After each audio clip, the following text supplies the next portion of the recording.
روسیه ماسکو دونسکوی مونستری د روسیې د اشرافو قبرستان ډېری لرغوني قبرونه شتون لري. دا د شهزاده نیکولای ویزمسکي قبر دی. هغه په 1886 کې وفات شو. د قبر ډبره د سور ګرانایټ څخه جوړه شوې ده. د مخروطي کڅوړې په بڼه جوړ شوی. د مقبرې ډبره په کانکریټ سټینډ کې ایښودل شوې ده. ډېر لوړ کیفیت جوړ شوی. د ګرانایټ نرم سطح کامل پروسس کول. د مقبرې د مختلفو برخو ترمنځ هیڅ سین نشته.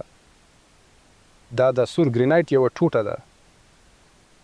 دلته د مقبرې لاندې څنډه ده. او پورته یو واحد دی چې پرته له مهرونو یا بندونو څخه د ډبرې په بشپړه توګه جوړه شوې ټوټه. د عکس پالش شوي ډبرې موقف.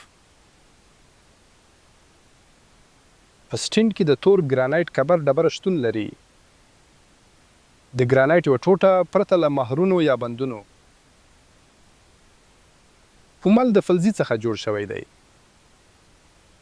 فلزي بال او کراس.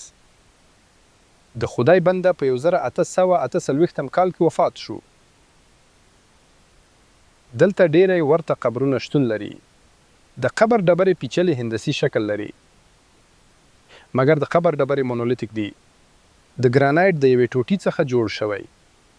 او د عکس چمک ته پالش شوی. 200 کاله د مخه خلکو په اسانۍ سره پیچلي ډبرې قبرونه جوړ کړل. دا په دې معنا ده چې 200 کاله د مخه خلکو کافي سرچینې او انرژي درلوده. د سخت ګرانایټ څخه د پیچلي شکل محصولاتو جوړولو لپاره. دوی ورته ډیری یادګارونه جوړ کړل. 200 کاله د مخه خلکو د انرژي او ټکنالوژۍ کچه له نن څخه بده نه درلوده. لرغوني قبرونه موږ ته دا وایي